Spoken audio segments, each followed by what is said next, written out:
The events of the first-century Levant are rooted in its physical terrain. This landscape, both topographical and political, was a primary driver of the New Testament narrative. The specific contours of the land dictated how people made a living, who they traded with, and the metaphors they used to communicate. Shifting Roman imperial borders further constrained and directed the movements of everyone living within the region.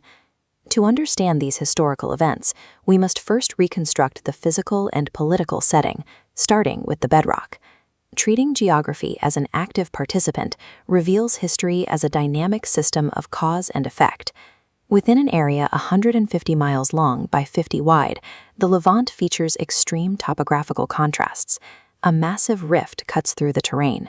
The Sea of Galilee sits 700 feet below sea level, draining down the Jordan River Trench into the Dead Sea. This geographical split created distinct zones. The northern region, Galilee, was a wide, fertile basin. Rich volcanic soil and a freshwater lake made it an agricultural powerhouse. Move south, and the physical reality shifts. The terrain thrusts upward, forming the highland region of Judea. Judea was a high, arid limestone plateau. The landscape here is defined by stark, rolling desert hills and deep ravines. This elevation functioned as a natural fortress. It presented a grueling climb for travelers and effectively walled the region off from the surrounding coastlines and trade networks. Two entirely different physical realities existed within a few days' walk of each other. These opposing topographies directly engineered the local economies. Because the Galilean basin was flat and open, international trade routes flowed right through it. The local economy thrived on commercial agriculture and an export-driven fishing industry. Exposure to foreign merchants made the northern people highly receptive to new ideas. Down in Judea, however, the rugged terrain restricted the economy. You couldn't run massive caravans over those limestone ridges.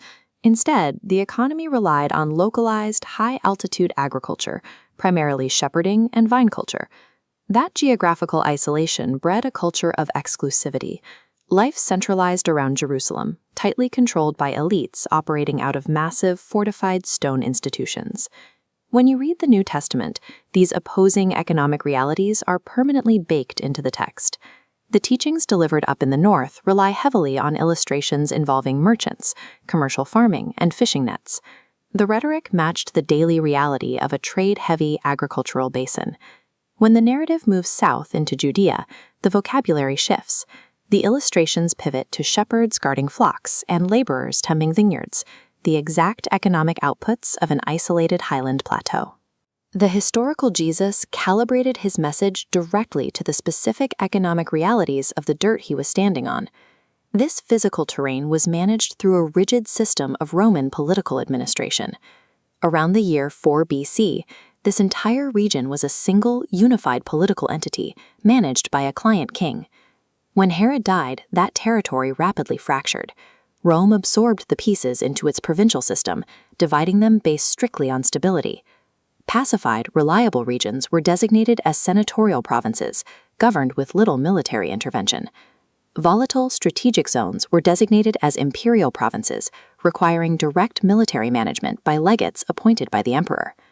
Judea was particularly unstable. It was managed by local prefects who ultimately answered to a powerful military governor stationed north in Syria, who in turn answered directly to Rome. Because these local prefects, men like Pontius Pilate, managed a region with a high risk of insurrection, they were hypersensitive to local unrest. Their primary mandate was to maintain order, and that pressure dictated every legal decision they made. The trials, the executions, and the legal constraints detailed in the New Testament were bound by the intense pressure of these shifting Roman borders. When we zoom out, we can see exactly how the Levant fit into the massive, interconnected machine of the Roman Mediterranean. This network of maritime routes and paved highways connected the isolated Judean plateau to the centers of imperial power in Italy, Macedonia, and Asia Minor. This was heavy, physical infrastructure built to move armies and silks, but it also functioned as a conduit for the rapid transmission of ideas. The authors of the New Testament relied on their readers' understanding of this world. They used specific regional names to activate cognitive maps, mental shortcuts that instantly evoked exact political and economic realities. Mentioning a specific Hellenistic city like Ephesus immediately communicated a level of wealth and Roman cultural dominance to an ancient audience. They didn't need it explained, they already knew the terrain. The geography of these texts is a complex integration of topography, local economies, and imperial administration.